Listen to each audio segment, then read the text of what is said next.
They pointed a gun at me for painting my front door navy blue. Yeah, you heard that right. One can of paint. And suddenly I'm public enemy number one in my own neighborhood, like I'm starring in some suburban remake of The Fugitive, except the FBI is just a bunch of clipboard-waving busybodies and rent-a-cop security guards who take themselves way too seriously. I moved to Sunset Valley thinking it'd be the kind of quiet place you could exhale, settle into retirement, and maybe tinker with old clocks in your garage without someone reading you the riot act over your landscaping or the shade of your front door.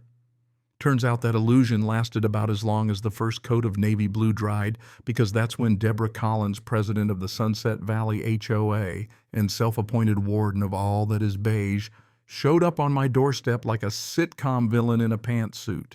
You want to talk about a power trip? Picture this Saturday morning, birds singing. I'm sitting on my porch sipping coffee, admiring my fresh paint job that actually reminded me of the ocean back in my Navy days. Deborah marches up with her pressed suit, a laminated color chart, like it's the Magna Carta, and a voice coated in so much fake honey, I almost got a cavity. "Mr. West, we need to talk about your door," she says, all business. I'm thinking what could possibly be wrong with paint. But no, apparently navy blue is now a threat to community aesthetics, section 12, whatever, of the HOA guidelines, which just so happened to be printed yesterday. Seriously, the paper was still warm.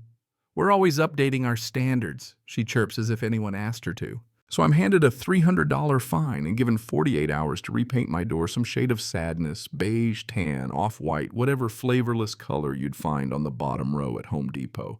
And the thing is, I actually go along with it. I'd love to say I made a stand right there, but no, I caved. I didn't want the headache. I painted over my navy blue, swallowed a piece of my identity, and tried to convince myself it was just paint. But every brushstroke felt like another inch of freedom getting sanded down by someone who never left their cul-de-sac. You know what I mean? But here's where the story gets weird. 3 days after caving on the door, I'm in my garage cleaning gears on a 1940s pocket watch, listening to jazz at a level so low you'd need sonar to notice. Then comes this knock sharp as a tax audit. Enter Darren Hughes, audio security officer. That's his actual title, wearing an orange vest and holding a sound meter straight out of a kid's birthday party. "You're at 51 decibels, sir. That's over the limit." I almost laughed, but this guy's dead serious, like he just cracked Watergate.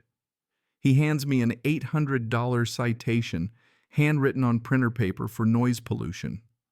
And the meter, I kid you not, it had cartoon characters on the back. It was a Fisher-Price toy. But in this neighborhood, pretend power is the only power that matters. By now, I'm getting that old itch in the back of my neck, the one that tells you something's not right. Like back in the service when the air feels off, and you can't explain why. I install a security camera, start documenting everything because it's clear. I'm not just a neighbor with questionable taste in paint, I'm a target.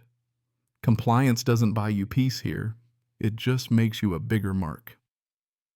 So I turn down the jazz, keep my head down, and hope the storm passes.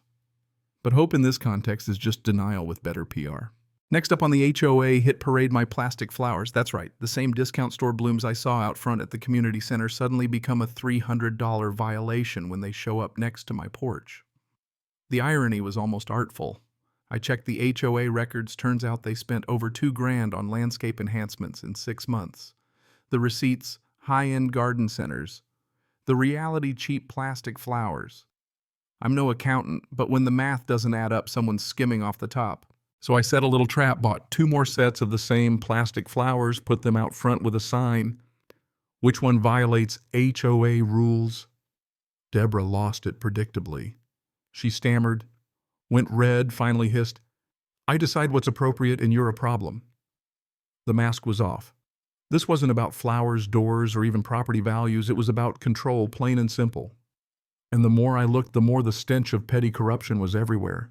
But then, just when I thought I'd seen every brand of ridiculous the HOA could offer, Darren shows up again, only this time he's in a black uniform with security patches, hand resting on what looks like a real gun. My old instincts kick in. He's posturing, trying to scare me, reading from a rule book about threatening community officials. But that gun, the shine on the barrel, tells me it's plastic, a replica. Relief floods in, then a different kind of anger. Because if you point a fake gun at someone, you're playing with fire, and some folks don't know the difference until it's too late. I call him out calm as can be and watch his tough guy act fizzle. Show me your credentials, I say. He bluffs, stammers, but won't draw. Finally, he backs down, muttering, "This isn't over." Yeah, that happened. You ever see a bully try to moonwalk out of a confrontation? It's something else. But for me, the clown show just crossed a line. Now, it's not just petty, it's dangerous. If you're willing to dress up with a fake gun, what's next? That night, I do some real digging. Turns out Darren sells car parts for a living, has no law enforcement background, and his whole security force is a costume party with paperwork. But the real kicker is Deborah. The HOA's been bleeding money for months, thousands spent on overpriced flowers, fake security gear, and God knows what else. I gather the receipts, the citations, everything, and build a file worthy of a federal case. Then twist time, an elderly neighbor knocks hands shaking, says she's been documenting Deborah for months. She's got footage of Darren's fake gun stunt, plus audio from a closed-door HOA meeting where Deborah straight up admits she's using fines to squeeze out undesirable residents and pad the HOA's bank account. This woman who watched 4 families get run off by trumped-up violations finally had enough and handed me the smoking gun. So I organize a community meeting, keeping it low-key, inviting everyone to talk about transparency. 23 families show. Deborah shows up late in a navy blue suit, irony still free in Sunset Valley, ready to grandstand. Darren tags along looking like a dog who got caught chewing the remote. I lay it all out, the flower scam, the fake security gear, the receipts, the audio of Deborah's own voice bragging about squeezing residents for profit. People go from confused to angry to livid. When I play the audio, you could feel the air crackle. Betrayal's got a sound, and it's the rustle of people pulling out their phones to record proof. Deborah tries to protest, but it's too late. The council president calls for a vote right there, old school democracy, no filters. 23 ballots, 23 votes. Deborah's out. Not even Darren votes for her. The whole room exhales at once like someone opened a window after a long, toxic winter. And then for good measure, we throw out half the pointless HOA rules, elect a new board, demand real transparency, and my personal favorite in-color restrictions for front doors. Because in a real community, nobody should be scared to paint their own house. 3 weeks later, I'm on my porch, navy blue paint in hand, neighbors stopping by to joke that my door's the most famous in Arizona.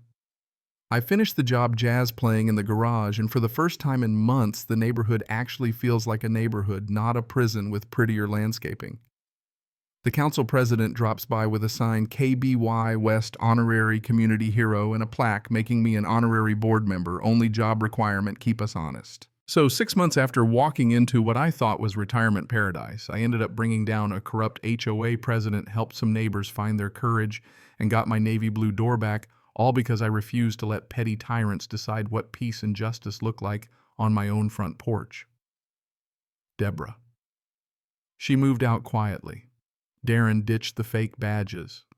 The only thing left is the kind of calm where you can paint your door crank some jazz and actually live without looking over your shoulder for someone with a clipboard and an attitude.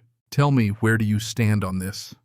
Was I right to fight back, or should I have just played along for the sake of so-called community harmony? Drop your thoughts below, because honestly, the only thing more fun than beating the HOA at their own game is hearing what you all think about justice, common sense, and who really gets to decide what right looks like in your neighborhood.